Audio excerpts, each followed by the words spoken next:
ఓం నారాయణ నారాయణ నారాయణ.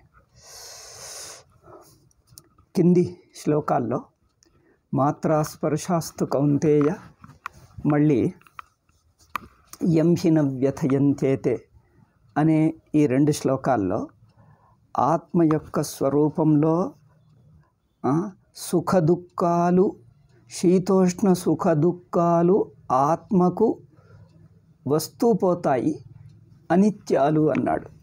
అందుకోసం వాటిని సహించుకో అన్నాడు. శీతోష్ణ సుఖదుఖాలు అంటే శీతోష్ణ సుఖదుఖాలు నేరుగా రావు, ఆత్మకు ఎట్లా అంటుతాయి?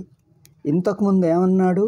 శీతోష్ణ సుఖదుఖాలు ఆత్మకు నిత్యం కావు, అంటే ఆత్మకే అంటుకొని ఉండవు, ఆగమాపాయి, తోస్తాయి పోతాయి, తోస్తాయి పోతాయి.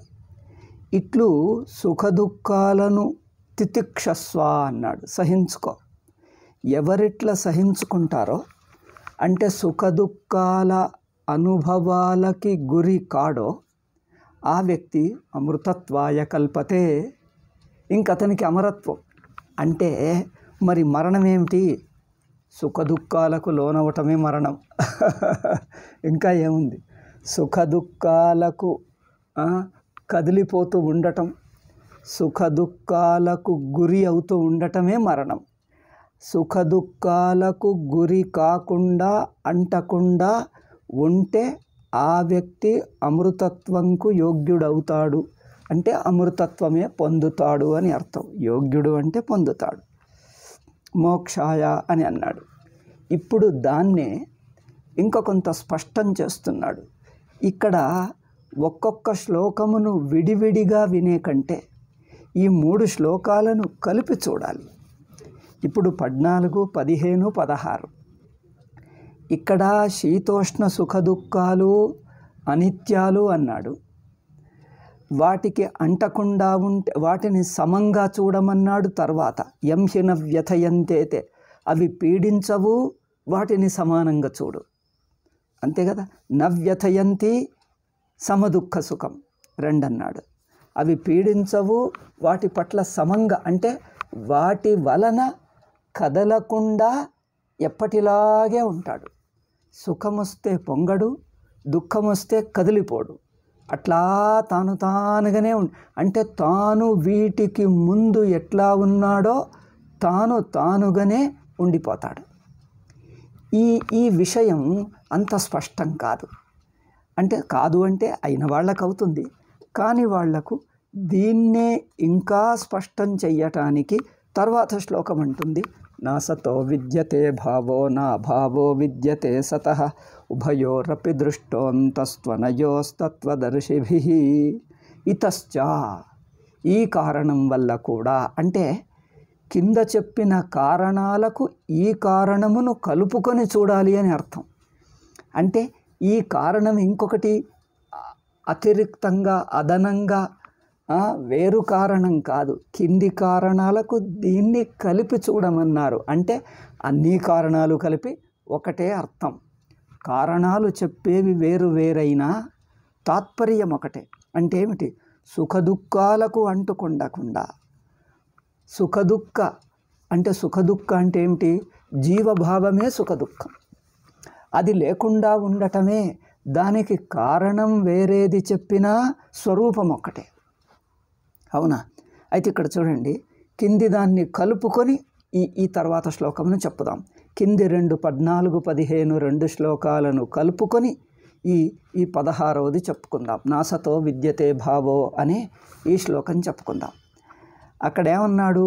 శీతోష్ణ సుఖదుఖాలు అనిత్యాలు, వస్తుపోతాయి, కానీ ఆత్మకు అంటుకొని ఉండవు అన్నాడు. వస్తుపోతాయి. అయితే వస్తుపోతాయి అంటే ఎట్లా వస్తాయి? ఎట్లా పోతాయి? ఎట్లా వస్తాయి? వచ్చినంతసేపన్న తనకుంటాయా? ఒకవేళ ఆ వస్తే ఎట్లా వస్తాయి?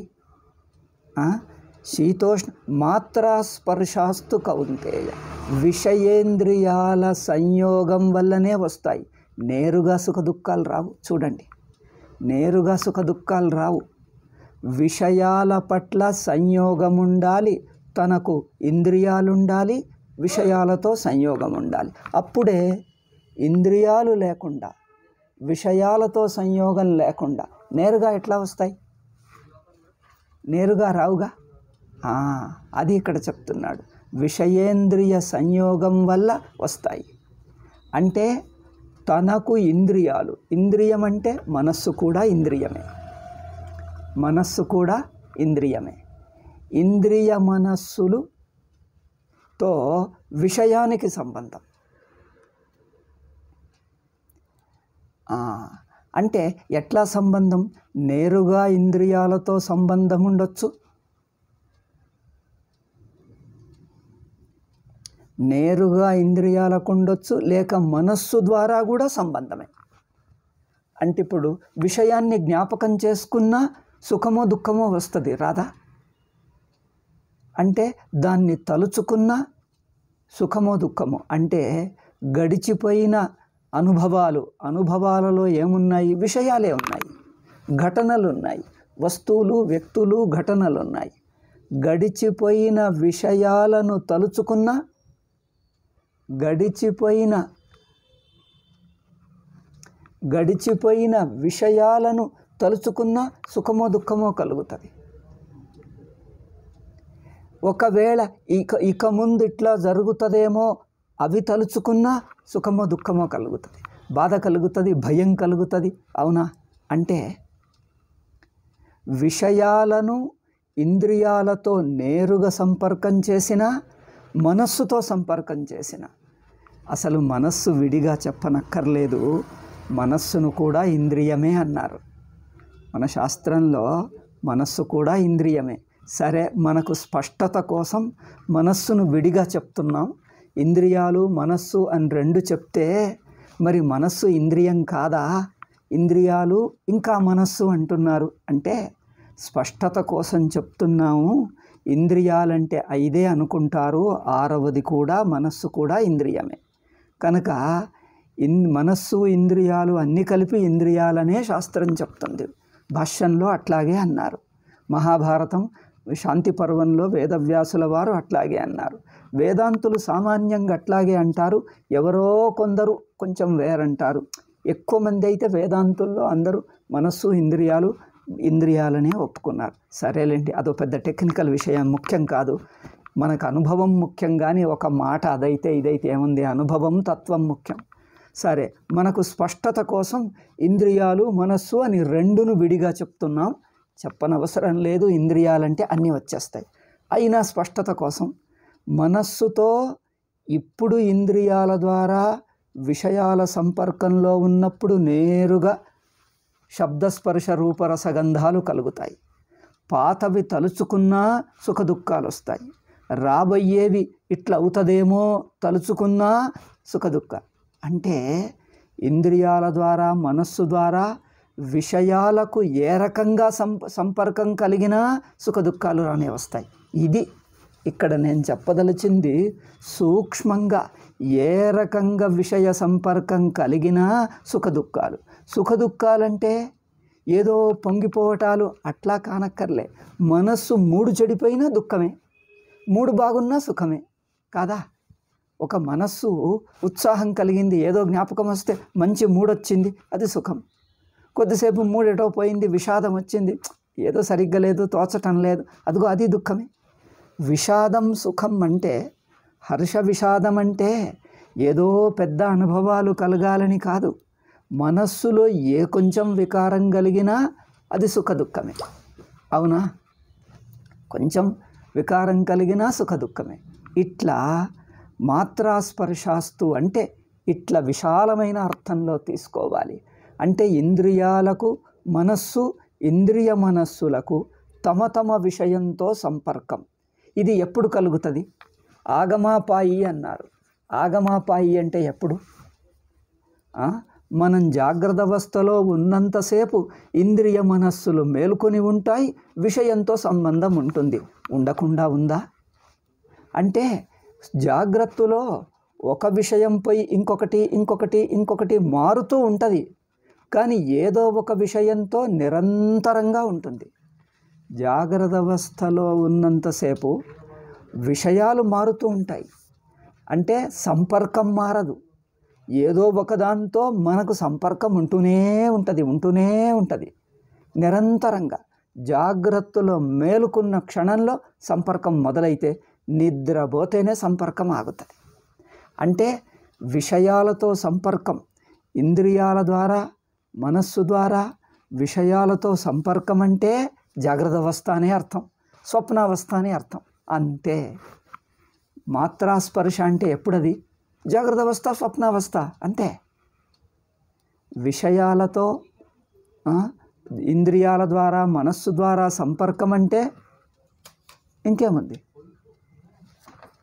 ఎప్పుడూ ఉన్నదే. అంటే విషయం మారచ్చు కానీ సంపర్కం మారదు. ఏదో ఒకటి ఉంటుంది. ఏదో ఒకటి ఉంటే ఏదో ఒకటి రానే వస్తుంది. సుఖమో దుఃఖమో కొంచెం 3 టర్న్ అవుతుంది, టర్న్ అవుతుంది.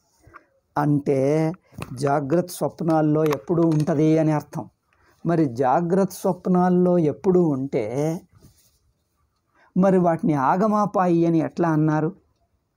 ఆగమాపాయి అని ఎట్లా అన్నారు అంటే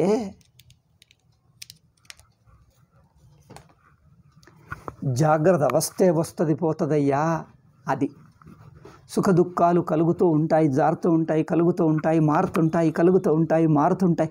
రెండూ కూడా జాగ్రత్త అవస్థ స్వప్నావస్థలో ఉన్నంతసేపు. అంటే జాగ్రత్త అవస్థ స్వప్నావస్థ అంటే జీవభావం అని అర్థం.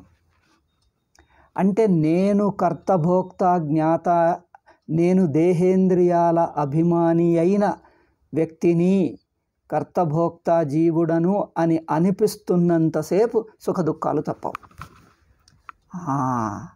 అందుకని వీటిని ఎవరైతే తితిక్షస్వ సహించుకో అన్నారంతే.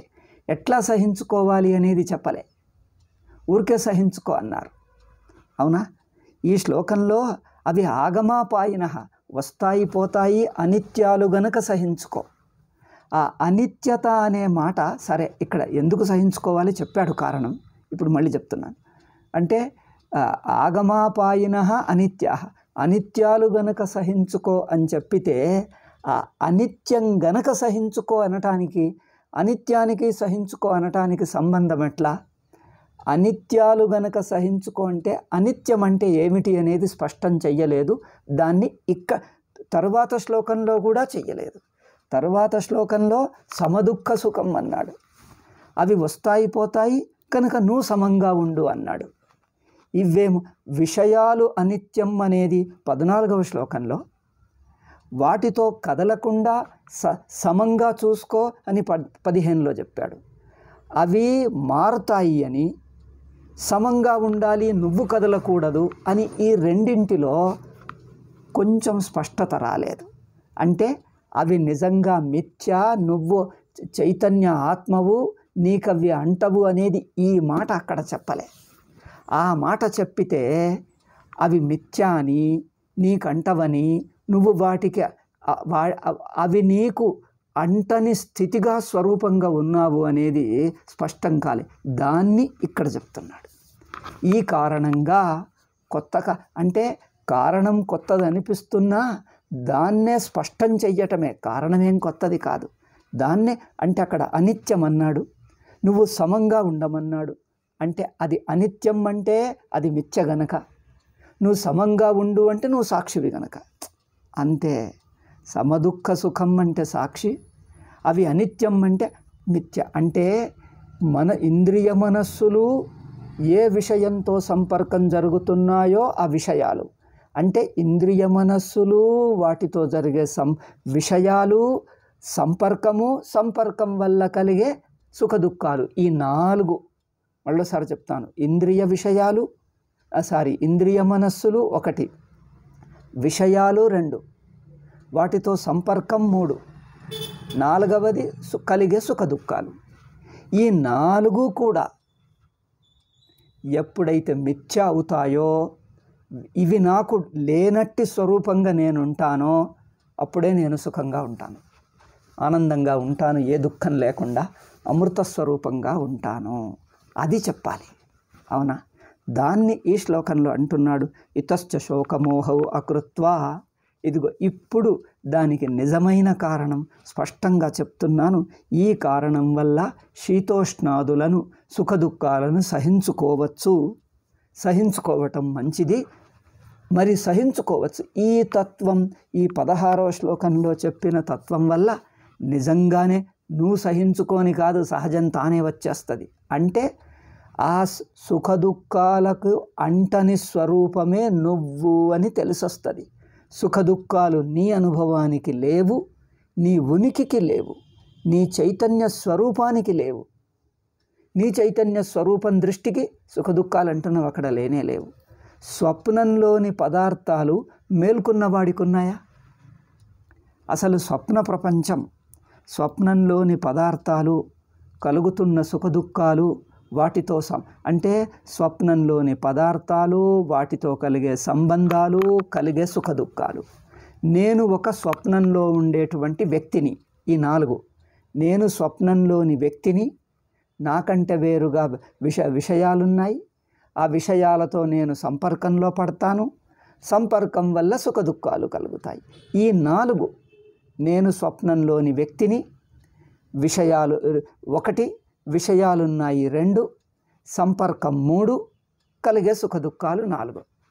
ఈ 4 అంశాలు స్వప్నంలో ఉన్నాయే. మేలుకున్న దృష్టి అంటే ఏమిటి? మొత్తము స్వప్నంలో నేను లేను అని అనిపిస్తున్న చైతన్యం ఉందే సాక్షి, స్వప్నానికి సాక్షి. మొత్తం స్వప్నావస్థకు సాక్షి స్వప్నంలో వ్యక్తిగా లేడు. ఉన్నాడా? స్వప్నంలో వ్యక్తిగా లేడు. స్వప్న ప్రపంచము సాక్షికి లేదు. స్వప్న పదార్థాల సంబంధం లేదు.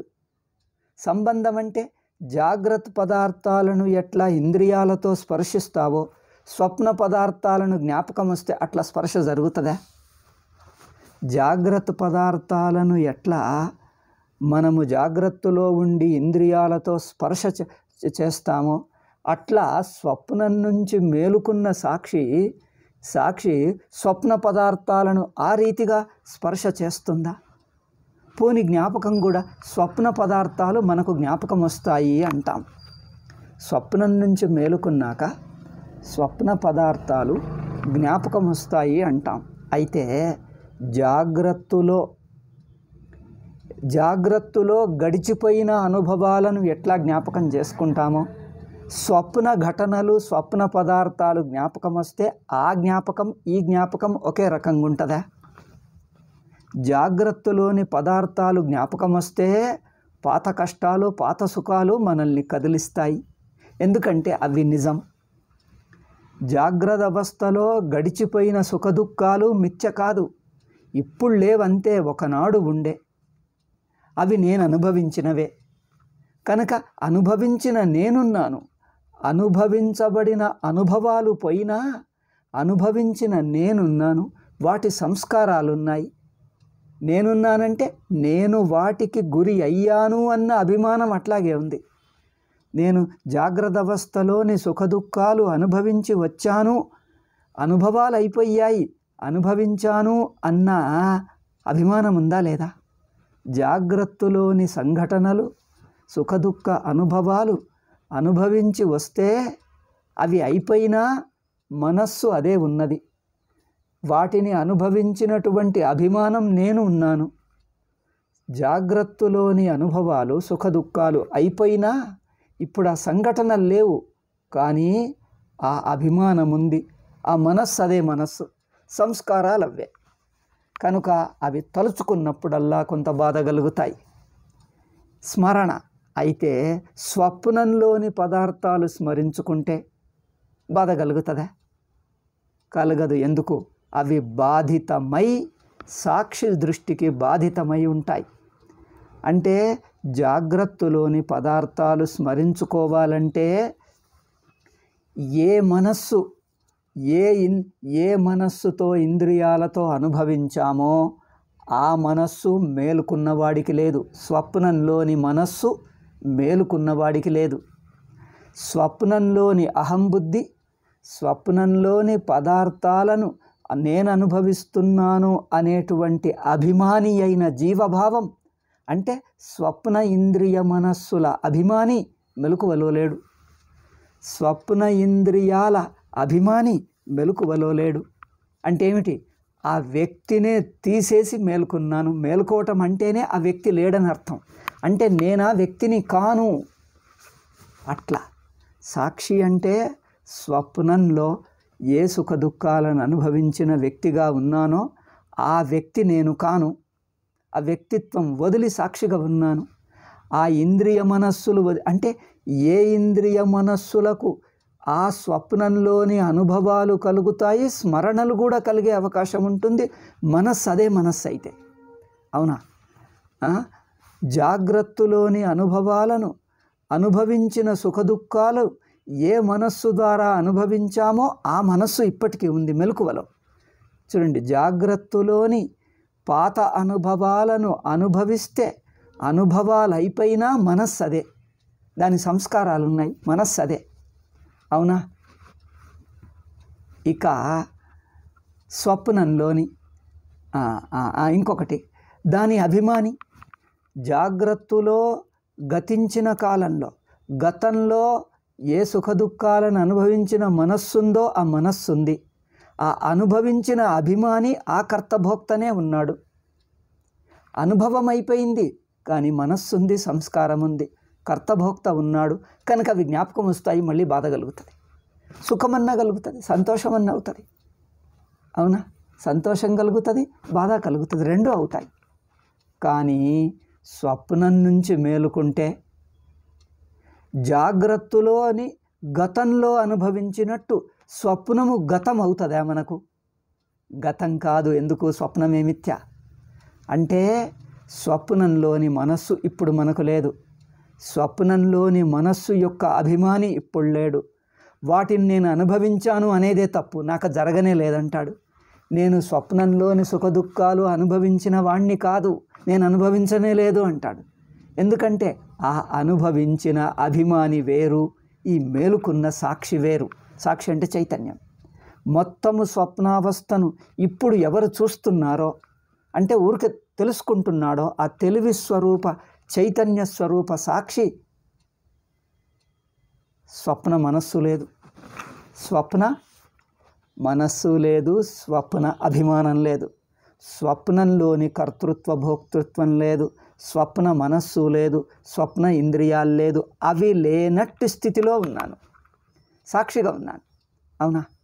అంటే నేను నా యొక్క నిజస్వరూపంగా నేనుగా, నేనంటే తాను ఎట్లున్నాడో అట్లాగే ఉన్నాడు. అంటే స్వప్న పదార్థాలు, స్వప్న మనస్సు, దాని అభిమానం అవి నాకెప్పుడూ లేకుండే, ముందు లేకుండే, ఇప్పుడు లేవు, ఎప్పుడూ లేవు, అసలు అవి లేనే లేవు, నేను ఇట్లా చేత అంటే ఉంటాడు, తేరుకుంటాడు.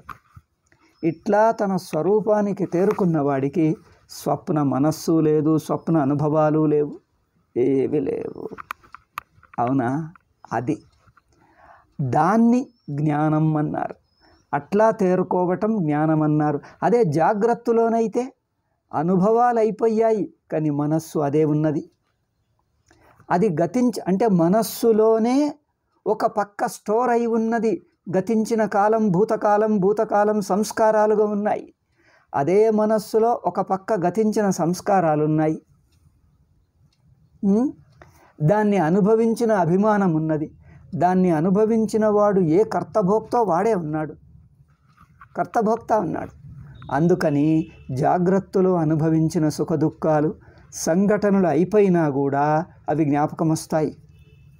జ్ఞాపకం రాకున్నా ఆ భోక్త అయితే నేనే, వాటిని అనుభవించగలిగినటువంటి భోక్తాకర్త నేనే.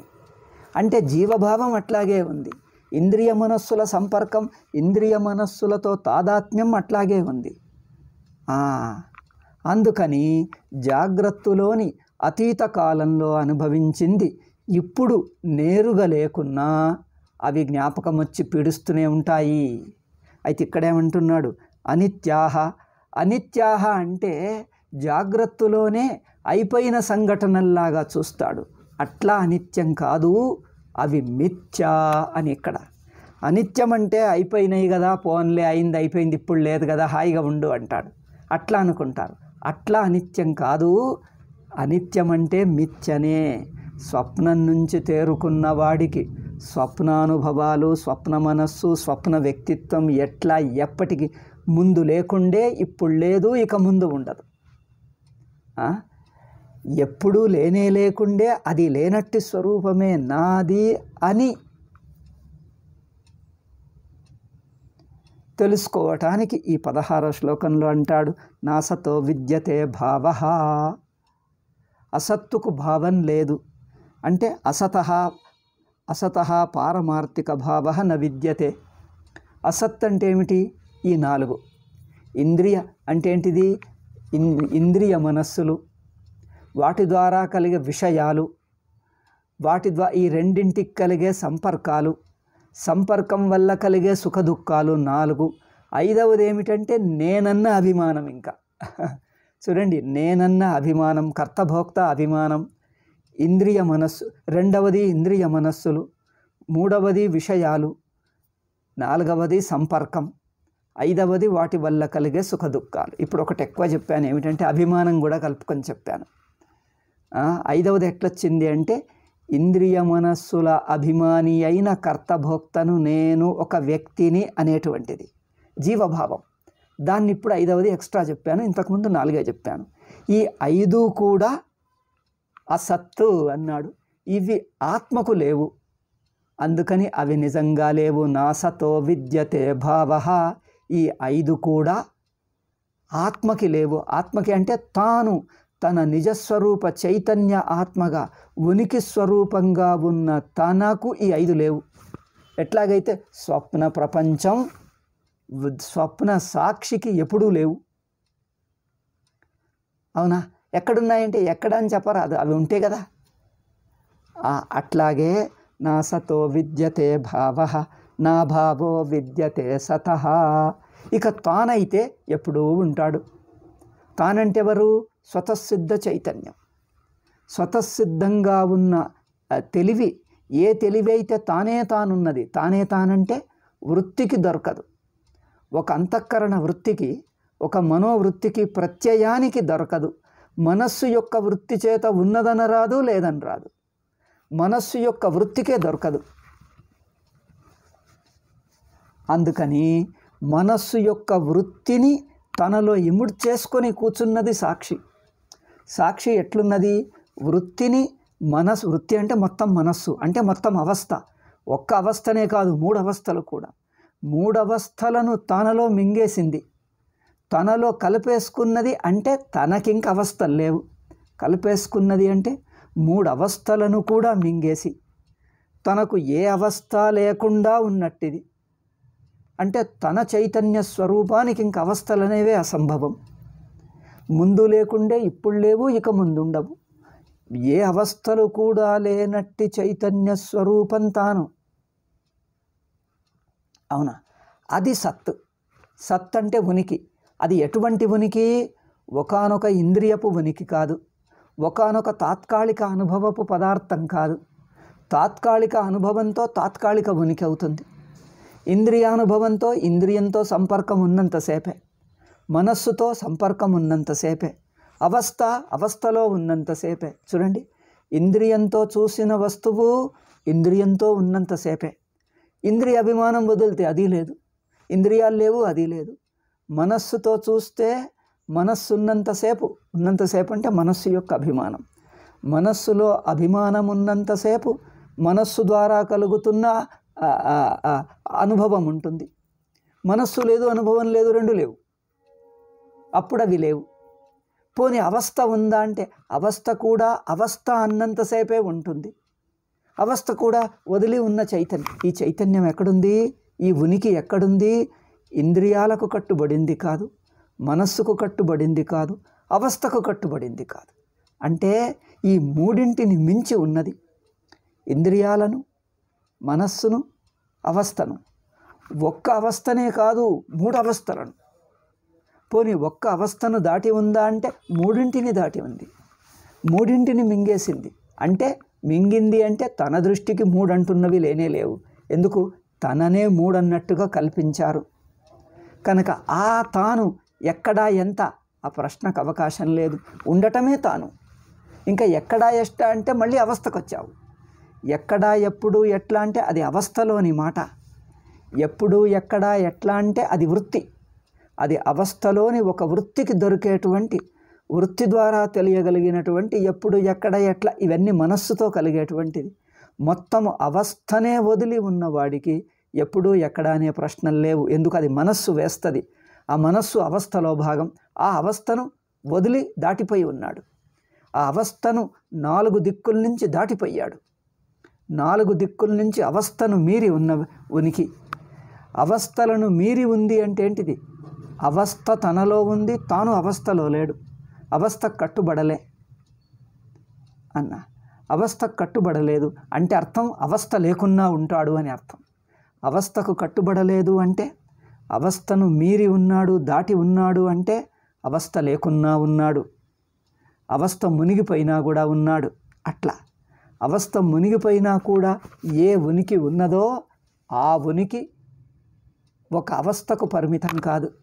అది అనంత ఉనికి, అఖండ అనంత సర్వం. ఇంకా సర్వం తానే తాను, తానే తానంతే. ఇంకా తనకంటే ఇంకా మించింది ఏమీ లేదు. అంతయు తానే.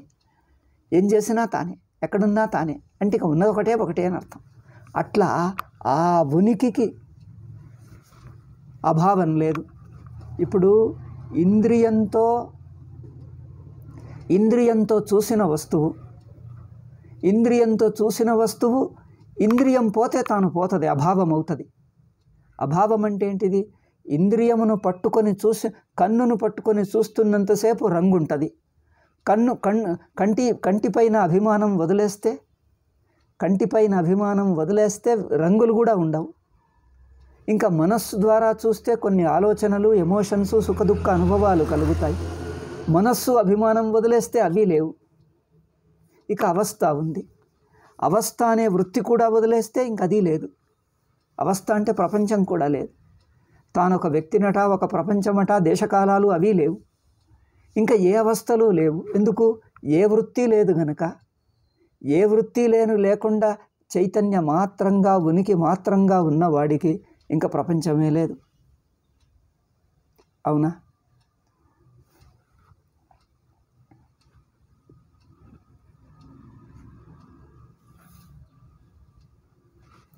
కనుక ఇట్లు సతో అభావ న విద్యతే. సత్తుకు అభావం లేదు. అభావం అంటే ఒక దేశంలో, కాలంలో పరిమిత దానికి అభావం ఉంటుంది.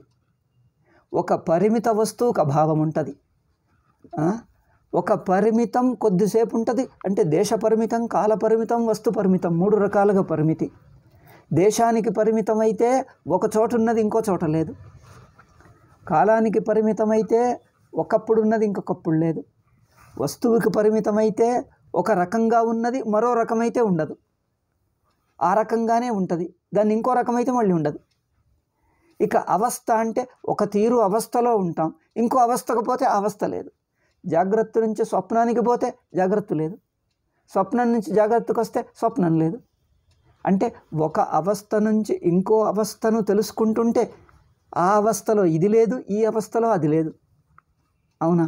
అంటే చైతన్యం మాత్రం, ఏ చైతన్యంలో జాగ్రత్త అవస్థ ఉన్నదో ఆ చైతన్యం మాత్రం జాగ్రత్తను వదిలినా తానుంటున్నది ఎక్కడ? జాగ్రత్తను దాటి స్వప్నంలో కూడా తానుంటున్నది. స్వప్నమును దాటి జాగ్రత్తలో ఉంటున్నది. అంటే స్వప్నమును జాగ్రత్తను రెండిటిని దాటి తాను ఉంటున్నది. అంటే రెండిటి అంచులను దాటిపోతుంది. తాను మాత్రం ఎప్పుడు ఉంటుంది. ఆ ఉనికి ఇంకా పోతుందంటే ఎట్లా? దానికి అభావం లేదు. నాభావో విద్యతే సతః. సత్తుకు అభావం లేదు. అవునా? సత్ అంటే ఉనికి. ఏం ఉనికి? ఏమనకండి. ఇంద్రియాల ద్వారా ఉనికి కాదు, మనస్సు ద్వారా కాదు, అవస్థ ద్వారా కాదు. అంటే ఇంద్రియాల ద్వారా తెలిసేటువంటి అనుభవం ఒక ఉనికి, మనస్సు ద్వారా తెలిసే అనుభవం ఒక ఉనికి. అంటే ఒక రకమైనది. ఉనికి ఒకటే, ఊరికే అర్థం కావటానికి అట్లా అన్నాను. ఒక ఉనికి, 2 ఉనికులు ఉనికుల్లో అనేకత్వం లేదు. ఒక రకంగా ఉనికి, ఒక రకం అందాం, అప్పుడే స్పష్టమవుతుంది. ఇంద్రియాల ద్వారా చూసేది ఆ ఉనికిని ఒక రకంగా చూస్తాం. ఇంకా అందుకంటే ఆ ఇంద్రియాలు దాటితే లేదు. మనస్సు ద్వారా తెలుస్తున్న ఉనికి మనస్సు దాటితే లేదు. మనస్సు మారితే లేదు. దాటితే అంటే మనస్సు మారితే. ఇక అవస్థ ద్వారా అనిపిస్తున్న ఉనికి మనస్సే దాటితే. అవస్థ దాటటం అంటే మనస్సును దాటటం. అవస్థే దాటితే అంటే మనస్సు దాటితే. అవస్థకి ఉనికి లేదు, ఉనికికి ఉనికి ఉన్నది. అవస్థకి లేదు కానీ ఉనికి స్వరూపమే ఉందే. అది ఎవరిగా ఉన్నది? ఎవరిగా అంటూ లేదు. మనస్సు రూపం, మనోరూపంగానా, ఇంద్రియ రూపంగానా, అవస్థా రూపంగానా? ఏ రూపంగానూ దానికి రూపమే లేదు. అంటే ఇంద్రియ రూపం అంటే ఇంద్రియాలతో, ఇంద్రియ వేద్య రూపం, ఇంద్రియాలతో తెలిసే రూపం, లేక మనస్సుతో తెలిసే రూపం, లేక అవస్థగా తెలిసే రూపం. మనస్సుగా తెలిసే రూపం, ఇంద్రియాలుగా తెలిసే రూపం, అవస్థగా తెలిసే రూపం. ఈ 3 రూపాలు లేవు. ఎందుకు? ఈ 3 రూపాలైతే అభావం ఉంటుంది. కొద్దిసేపు ఉండి తర్వాత ఉండదు. ఒక అనుభవంలో ఉంటుంది, ఇంకో అనుభవంలో పోతుంది. అంటే ఇంద్రియ రూపంగా ఉండటం, మనోరూపంగా ఉండటం, అవస్థారూపంగా ఉండటం. ఒక రూపంగా ఉంటే ఆ రూపం దాటితే పోతుంది. ఈ 3 రూపాలు దాటుతాం. 3 రూపాలు దాటటం అంటే మన అనుభవమే చెప్తోంది. జాగ్రత్త అవస్థను దాటటం అంటే స్వప్నంకి వెళ్ళిపోతాం. అంటే వెళ్ళిపోతామంటే ఎవరు వెళ్ళేది? చైతన్యం. స్వప్నం జాగ్రత్త దాటి చైతన్యం ఉన్నది. చైతన్యం జాగ్రత్తకు కట్టుబడలే, ఉనికి జాగ్రత్తకు కట్టుబడలే. జాగ్రత్తను దాటి ఉనికి ఉన్నది, జాగ్రత్తను దాటి స్వప్నంలోనూ ఉన్నది. పోనీ స్వప్నంలోనే కట్టుబడిందంటే స్వప్నమును దాటింది. అయ్యో, జాగ్రత్తను దాటింది, స్వప్నం దాటింది. అంటే దానికి కట్టుబడదు, దీనికి కట్టుబడదు, రెండింటినీ దాటింది. అంటే రెండిటికి దాటిపోయింది, అతీతమైంది, మీరిపోయింది. రెండిటిని ముంచేస్తుంది తనలో, రెండిటిని తనలో ముంచేసుకున్నది. ఇక తాను రెండిటికి కట్టుబడదు. ఆ ఉనికి స్వయం సిద్ధ ఉనికే. తానే తాను ఉండటమే దాని స్వరూపం. ఎప్పుడు అనే మాటకు అర్థం లేదు, ఎక్కడ అనే మాటకు అర్థం లేదు, ఎట్లా అనే మాటకు అర్థం లేదు, ఏది అనే మాటకు అర్థం లేదు. ఉండటమే ఉండటం, ఉనికే దాని స్వరూపం. అదే అది, అంతే. ఇంకా వేరేది ఏమీ లేదు. అట్లా స్వతః సిద్ధం. అది తనంతట తానే ఉన్నది. తానే తాను, తనంతట తాను, తానే తాను. తనంతట తాను అంటే స్వతఃసిద్ధం, తానే తాను అంటే సర్వం తాను అని అర్థం. చూడండి, తెలుగులో, అచ్చ తెలుగులో కూడా ఎంత మంచి మాటలు ఉన్నాయో చూడండి. తనంతట తాను అంటే స్వతఃసిద్ధం, తనంతట తాను అంటే ఒక వృత్తి వల్ల వచ్చింది కాదు, వృత్తి లేకుండా ఉన్నది అని అర్థం. తనంతట తాను అంటే స్వతఃసిద్ధం. స్వతఃసిద్ధం అంటే వృత్తి అవసరం లేకుండా ఉన్నది, వృత్తి ద్వారా తెలిసేది కాదు. వృత్తి అవసరం లేదు, వృత్తి అవసరం లేకుండా ఉన్నది. అవునా? అట్లా తనంతట తాను.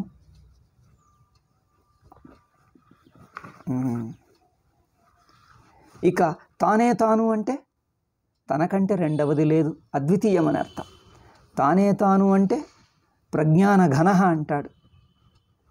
చిద్ఘన, సద్ఘన అంటే తానే తానున్నాడు, ఇంకా తనకంటే వేరుగా రెండవదే లేదు, అద్వితీయం అన్నారు. తానే తాను అంటే సర్వం తాను, అంటే ఉండేదే తాను, ఇంకంతే. స్వతఃసిద్ధం, తనంతట తాను అంటే ఇంద్రియాల మనస్సుల మీద ఆధారపడింది కాదు. ఇంకా తానే తాను అంటే ఇంద్రియ మనస్సులు అనేవే లేవంటే అవి తనలోనే కలిసిపోయాయి, వాటిని మింగేసే తానున్నది. అటువంటి తనకు స్వతఃసిద్ధ ఉనికికి, ఆ స్వతఃసిద్ధ ఉనికి నాశం ఉన్నదా? నాశం అంటే మారటం ఉన్నదా? మారటం అంటే ఎవరు? మనస్సులో ఉంటే మారతాడు, ఇంద్రియాల్లో ఉంటే మారతాడు, అవస్థగా ఉంటే ఇంకొక అవస్థగా మారిపోతాడు. మారడు అంటే అర్థం ఏమిటి? తాను ఇంద్రియ స్థాయి ఉనికి కాదు, మనస్థాయి ఉనికి కాదు, అవస్థాతాయి ఉనికి కాదు. ఈ 3 స్థాయిలను దాటిన స్వతఃసిద్ధ ఉనికి. అందుకని దానికి అభావం లేదు. అభావం లేదు అంటే అర్థం ఏమిటి? నా భావో విద్యతే సతః. సత్తుకు అభావం లేదు, సతః అభావో న విద్యతే. సత్తుకు మార్పు లేదు, మారిపోవటం లేదు, తొలగిపోవటం లేదు. ఎవరికి? సత్తుకు. ఎందుకంటే సత్ అనేది ఇంద్రియ రూప సత్తు కాదు, మనోరూప సత్తు కాదు, అవస్థారూప సత్తు కాదు. ఈ ఏ సత్తు కాదు గనక, అంటే మారగలిగిన సత్తు, తొలగిపోగలిగిన సత్తు కాదది. తొలగేది అంటే కొద్దిసేపు ఉన్నట్టు అనిపిస్తుంది, తొలగిపోతుంది. ఇది అట్లా తొలగిపోయేది కాదు అంటే కొద్దిసేపు కనిపించేది కాదు అని అర్థం. తొలగేది కాదు అంటే, మారేది కాదు అంటే ఇది కొద్దిసేపు ఉండునట్టుది కాదు. కొద్దిసేపు ఉండునట్టుదైతే మారేది అంటాం, తొలగేది అంటాం. ఆ కొద్దిసేపు అనేది దానికి లేదు, కొంచెం అనేది దానికి లేదు. కొంచెంగా ఉంటే ఇంకొక రూపం వచ్చేస్తుంది, దానికి ఇంకొక రావటానికి ఇంకొకటి లేదు. సర్వం తానే, అంతా తానే తానైన దానికి తనకంటే ఇంకొకటి వేరుగా లేదన్నప్పుడు ఇంకొకటి ఏమనవుతుంది? ఇంకొకటి కాదు. ఏది ఇంకొకటిగా మారుతుంది? తాను కొంచెం అయితే తనకి ఇంకొక స్థితి ఉంటుంది, తను కాకుండా ఇంకొకటి ఉంటుంది, ఇంకొక రూపం ఇంకొక స్థితి అవుతుంది. ఇంకొక రూపం ఇంకొక స్థితికి అవకాశం ఉంటే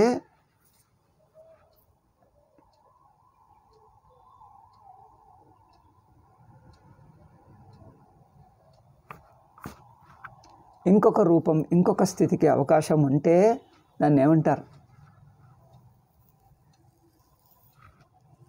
అది పరిచ్ఛిన్నం అన్నాం, అది అసత్ అన్నాం.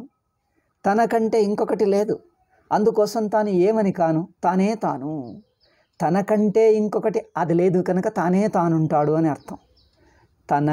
స్వతసిద్ధ తాను, తనకంటే ఇంకొకటి అనే మాటకు అర్థం లేదు, అట్లాంటిది లేనే లేదు, ఊహించుకోరాదు.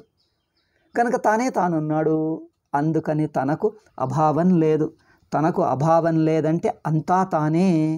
ఇంకోటి నా సతో విద్యతే భావం, మొదలనేది. భావంకు అసత్తు లేదు. నా సతో విద్యతే అసత్తుకు ఉనికి లేదు. అసత్ అంటే ఏంటిది? ఏది అనిపిస్తుందో, ఇంద్రియాలతో అనిపిస్తుంది. ఇంద్రియాలు ఇంద్రియాలకు అనిపించేవి, మనస్సుకు అనిపించేది, అవస్థ ద్వారా అనిపించేది. ఈ మూడింటికి నిజంగా ఉనికి లేదు. అందుకే ఉన్నట్లు అనిపిస్తాయే కానీ ఉండవు. చూడండి, ఉన్నట్టు అనిపించటం వేరు, ఉండటం వేరు. అవి ఉన్నట్లు అనిపిస్తాయి కానీ ఏమిటి అని చూస్తే అవి లేనేలేవు. అయ్యో ఇట్లా అనిపించిందే, ఇంతసేపు నాకు అనిపించిందే, నిజంగా ఉండే, నాకు నిజంగానే అనిపించింది. అదిగో నీ అనుభవమే చెప్తుంది, లేదని అన్నావుగా. మరి నిజంగా ఉండే, నిజంగా ఉంటే ఎట్లా పోతాయి? లేదు, నిజంగా ఉండే, ఇప్పుడు మాత్రం లేదు. అదిగో నీ మాట నీకే తప్పు. నిజంగా ఉంటే పోతుంది ఎట్లా? అది నిజమే కానీ నిజంగా ఉండే అంటాడు. నిజంగా ఉంటే పోతుంది ఎట్లా? పోయింది కదా, ఇప్పుడు నా అనుభవంలో లేదు, పోయింది కదా. మరి పోయితే అది లేకుండే, లేదు అప్పుడు నిజంగా ఉండే. ఇదేమిటయ్యా, పోతుందంటావు మళ్ళీ నిజంగా ఉందంటావు, నీ మాటకు నువ్వే విరోధం. పోయిందని నువ్వే అంటున్నావా? అవును, పోయింది మాత్రం అనుభవ సిద్ధం. మరి పోయితే అప్పుడు మాత్రం ఉండే అంటే, ఇప్పుడు పోయింది అప్పుడు ఎట్లా ఉంటుంది? పోయిందంటే అప్పుడు కూడా లేకుండే, లేనిది గనకనే అప్పుడు కూడా లేకుండే గనక ఇప్పుడు తెలిసింది లేదని. అప్పుడు మాత్రం ఉన్నట్టు అనిపించిందంతే. కనుక ఏది నిజంగా ఏది పోతుందో అది అనిపిస్తుందే కానీ నిజంగా ఉండదు. కనుక అనిపించింది అంతే. అంటే ఈ ఆత్మ యొక్క ఉనికిని తీసుకొని అనిపించింది, దానికి స్వయంగా ఉనికి లేదు. ఆత్మ యొక్క ఉనికిని పట్టుకొని ఉన్నట్టు తోచింది కానీ ఆత్మ ఉనికే నిజమైన ఉనికి, దీనికి స్వయంగా ఉనికి లేదు. కనుక ఇది ఊరికే కల్పితం. అందుకని నాసతో విద్యతే భావ, అసత్తుకు భావం లేదు, ఉనికే లేదు. ఊరికే ఏం లేకున్నా ఉన్నట్టు అనిపిస్తుంది. ఉన్నదేమో లేకుండా, ఉన్నదేమో ఉనికి కోల్పోదు, ఉన్నది ఎప్పటికీ పోదు. లేనిది నిజంగా ఉండదు, లేనిది నిజంగా ఉండదు. ఉన్నది ఉనికిని ఎప్పుడూ కోల్పోదు. ఉన్నది ఎప్పుడూ లేనిది కాదు, ఉన్నది ఉనికిని కోల్పోదు. లేనిది వచ్చి పడదు, లేనిదానికి ఉనికి ఏర్పడదు. లేనిదానికి ఉనికి రాదు, ఉన్నదానికి లేకపోవటం లేదు. ఉన్నది ఉనికి ఏమో కోల్పోదు, ఉన్న ఆత్మ ఎప్పుడూ కోల్పోదు. అంటే ఆత్మ ఎప్పుడు ఆత్మ కాకుండా ఇంకేమో అవ్వటం కాదు. ఆత్మ అంటే ఆత్మే, స్వతసిద్ధమే. అంటే ఉనికి ఎప్పుడూ ఉంటుంది. అంటే ఉన్నదేదో స్వతసిద్ధం. అంటే ఏ ఉనికి అయినా స్వతసిద్ధమైతేనే ఉనికి. ఉనికి ఎప్పుడూ స్వతసిద్ధమే, స్వతసిద్ధమైతేనే అది ఉంటుంది అంటాం. అట్లా అంటే స్వతసిద్ధమే ఉంటుంది, ఉంటుంది అంటే అది స్వతసిద్ధమనే అర్థం. స్వతసిద్ధం కాకుండా ఉండటం అంటూ ఉండదు. ఉనికి అంటే స్వతసిద్ధమే, స్వతసిద్ధమే ఉన్నది అని అర్థం. అట్లా ఉనికి అంటే స్వతసిద్ధమే. స్వతసిద్ధం అంటే ఇంద్రియాల ద్వారా కాదు, మనస్సు ద్వారా కాదు, అవస్థారూపంగా కాదు.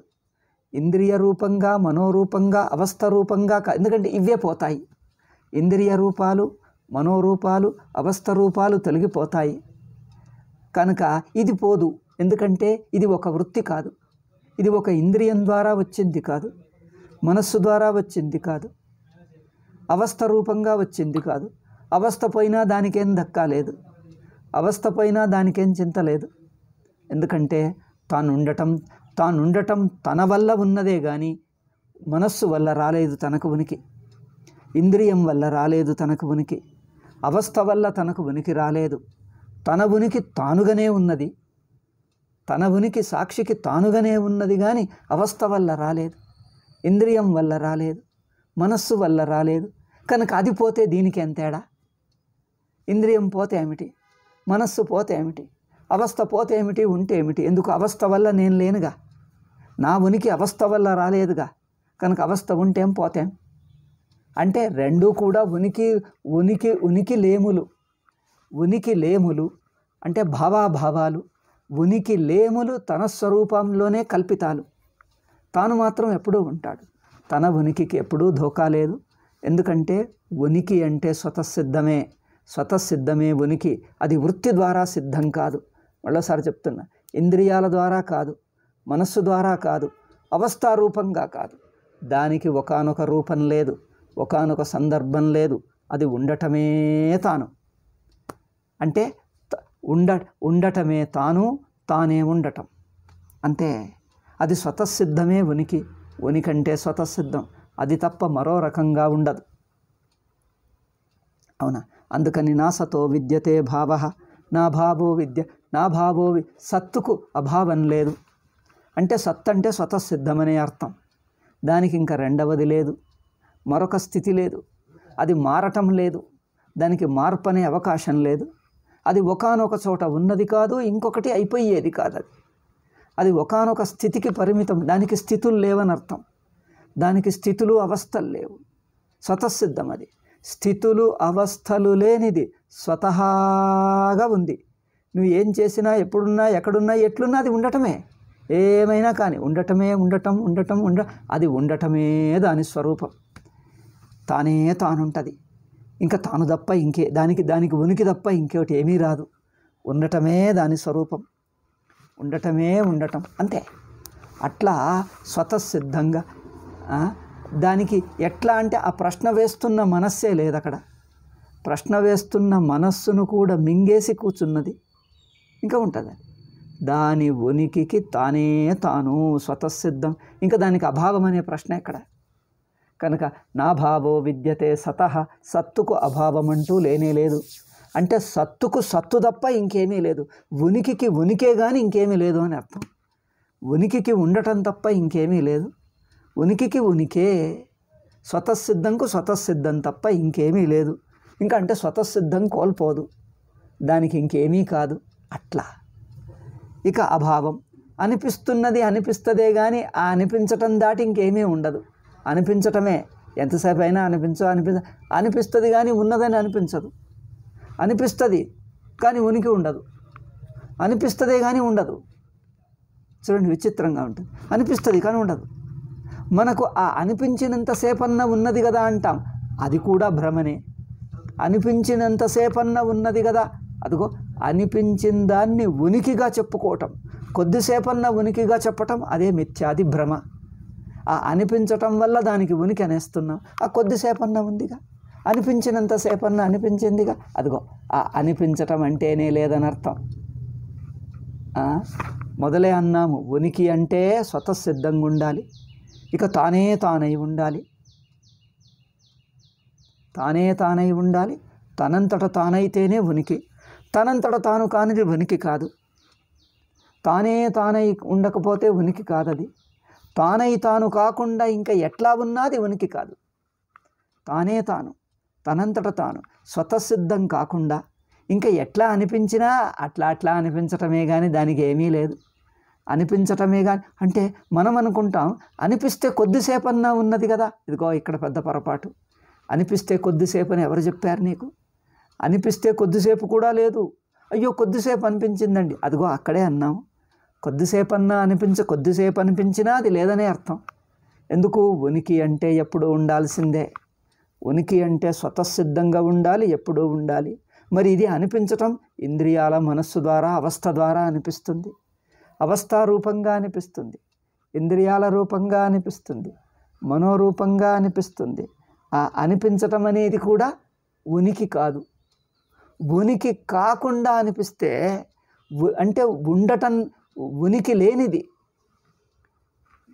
స్వయంగా ఉన్నది కాదు అనిపిస్తున్నది, తాను తానుగా ఉన్నట్టుది కాదు, తానుగా లేకుండా అనిపిస్తుంది.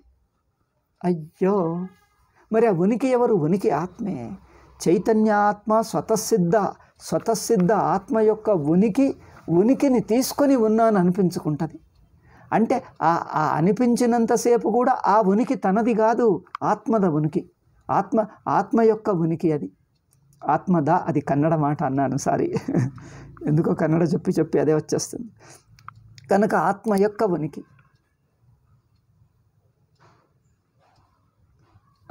అంటే తాను తోచినప్పుడు కూడా ఉందని అనిపిస్తుంది అంటే అర్థమేం? అనిపిస్తుంది అంటే ఇంకొకటి తెచ్చుకున్నది తనకు లేదు, తనకే ఉంటే ఎందుకు అనిపించాలి? ఉండాలి. చూడండి, అనిపిస్తున్నది కదా కొద్దిసేపన్నా. చూడు, అనిపిస్తుందంటే దానికి సొంతది కాదని అర్థం, ఇంకొకళ్ళ తెచ్చుకున్నది అంటే తనకు లేదని అర్థం. మరి తనకే ఉంటే ఎందుకు అనిపించాలి? ఉండాలి, ఎప్పుడూ ఉండాలి. ఎప్పుడు ఉండలేకపోతుంది అంటే తనది కాదు, ఇంకొకటి తెచ్చుకున్నది అంతే. ఏదైతే అనిపిస్తుందో అది తనకు ఉనికి లేదు, ఇంకొకటిది తెచ్చుకున్నది అంటే ఇంకొక దాన్ని పొరపాటుగా దీనిది అనిపిస్తున్నది మనకు అక్కడ. అంటే ఉనికి తనకు లేదు. తోస్తున్న ప్రపంచానికి, తోస్తున్న అవస్థకు స్వయంగా ఉనికి లేదు. అది ఆత్మ యొక్క ఉనికి మీద కూర్చొని ఉన్నట్టు భ్రమ కలిగిస్తున్నది అంతే. తెచ్చుకున్నది అంటే ఇంకొకళ్ళది తెచ్చుకున్నది, అరువు తెచ్చుకున్నది అంటే ఇంకొకళ్ళది అరువు తెచ్చుకున్నది అంటే భ్రమ, తనకు నిజంగా లేదు. తాను నిజంగా ఉంటే ఎప్పుడూ ఉండాలి. మరి లేదు అంటే ఏమిటి? ఇంకొకటిది తెచ్చుకున్నది, దానికి ఉనికి లేదు. కొద్దిసేపన్నా అనిపిస్తుంది అంటే ఆ కొద్దిసేపన్నా ఇంకొకటిది అరువు తెచ్చుకొని భ్రమ కలిగిస్తుంది. కొద్దిసేపన్నా ఇంకొకటిదే. ఆత్మ యొక్క ఉనికిని తీసుకున్నదే కానీ తనకు ఉనికి లేదు. అందుకని అనాత్మకు ఎప్పుడూ ఉనికి రాదు. ఉన్నట్టు అనిపిస్తున్నా అది దానిది కాదు, ఉన్నట్టు అనిపిస్తున్నా దాని ఉనికి కాదు అది ఇంకొకటి ఉనికిని తనలో భ్రమ చేస్తుంది అది. అందుకని ఉన్నట్టు అనిపిస్తున్నా తనకు లేదు. ఉన్నట్టు అనిపిస్తుందంటే లేదనే అర్థం. ఉన్నట్టు అనిపించిందంటే లేదు. ఏది ఉంటుందో ఇంకా అది ఉన్నట్టు అనిపించదు. అది నిజమైన ఉనికి ఉన్నట్టు అనిపించదు, అనిపించేది నిజంగా లేదు. చూడండి, ఉన్నట్టు అనిపించేది నిజంగా లేదు, నిజమైన ఉనికి అనిపించదు, ఎప్పుడూ ఉంటుంది. అనిపించటం అంటే కొద్దిసేపు ఉండి కొద్దిసేపు పోవటం, అట్లా అనిపించదు. అది అనిపించేది కాదు. నిజమైన ఉనికి ఉంటూనే ఉంటుంది. నిజమైన ఉనికి ఉండటమే దాని స్వరూపమే. ఉంటూనే ఉంటుంది, ఉండటమే దాని స్వరూపం. ఇంకా అది ఎప్పుడూ కదలదు, మెదలదు, జారదు, పోదు. అంటే అది ఉనికి గనక అనిపించినది కాదు. ఉన్న ఉనికి అనిపించిన ఉనికి కాదు. ఉన్నట్టి ఉనికే కానీ అంటే తానే తానుంటుంది, తనంతట తానుంటుంది, తానే తానై ఉంటుంది. ఉనికి ఎప్పుడు అట్లాగే ఉంటుంది. ఇక అనిపించింది ఉన్నట్టు అనిపిస్తున్నా అది ఉనికి కాదు. ఎందుకంటే ఆ అనిపించటంతో తెలుస్తుంది దానికి ఉనికి లేదు. దానికి నిజంగా ఉంటే ఎందుకు అనిపించాలి? నిజంగానే ఉండాలి. నిజంగా లేదండి, మరి అదే చెప్తున్నా. నిజంగా లేదు, ఊరికే ఇంకొకటి ఆత్మ ఉనికిని తనలో వేసుకొని తాను ఉన్నట్లు భ్రమ కలిగిస్తూ ఉంటుంది. నీకు లేదయ్యా, ఊరికే ఉన్నట్టు భ్రమ కలిగిస్తావు, నువ్వే లేవు. నువ్వు ఉన్నట్టు ఊరికే భ్రమ కలిగిస్తావు, ఎందుకంటే అది ఇంకొకటి ఉనికిని తెచ్చుకున్నావు. కొందరు ఇంకొకటి పేరు మీద బతుకుతాడు చూడండి. వాడి పేరు మీద అదిగో వాడు వచ్చాడు వీడొచ్చాడని ఇంకొకటి పేరు చెప్పి అదిగో నేను ఆ ఊరిలో ఉంటానండి, అక్కడ నాకు అది ఉందండి, ఇగో అక్కడ ఆ ఊరు వాడినే అంటే పోన్లే ఆ ఊరి వాడా అని వాడికి ఏదో ఇస్తారు. ఇస్తే తీసుకో, ఆ ఊరు పేరుట వీడు తీసుకుంటాడు. వీడిది ఆ ఊరే కాదు, అబద్ధం కదా, వీడిది ఆ ఊరు కాదు, కానీ ఆ ఊరు పేరు పెట్టి అన్ని వస్తువులు తీసుకుంటాడు. సన్మానం చేస్తే తీసుకుంటాడు, అతిథిగా సత్కారం చేస్తే తీసుకుంటాడు, కానీ తనకు ఉనికి లేదు, ఆ ఊరిలో లేదు. అట్లాగే తనకు ఉనికే లేదు అన్నట్టు అనిపిస్తుందే, అనిపించినప్పుడు కూడా లేదు. ఎందుకు?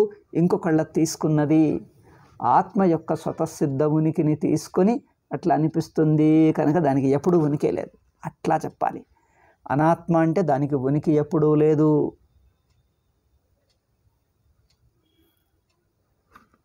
అవునా? ఇంకా చాలండి. ఈ సూక్ష్మత తెలియాలి. ఇది కొంచెం మననం చేయండి. ఉభయోరపి దృష్టోంతస్తనయోస్తత్వదర్శిభి. దీని మీద ఇది నా దృష్ట్యా చెప్పాను. శంకరాచార్యుల వారు దీన్ని కొంత వివేకం చేస్తారు. నేను అవస్థాత్రయ దృష్ట్యా చెప్పాను. భాష్యకారులు శంకరాచార్యులు జాగ్రత్త అవస్థలోనే ఉంటూ జగత్తు ఎట్లా లేదో తీసి చూపిస్తారు. ఆయన ప్రక్రియ అద్భుతంగా ఉంది. కార్యకారణ ప్రక్రియ చేత కార్యకారణ ప్రక్రియను అవలంబించి జగత్ అనేదే లేదు, ఉన్నది ఒకటే ఆత్మ అని చూపిస్తారు.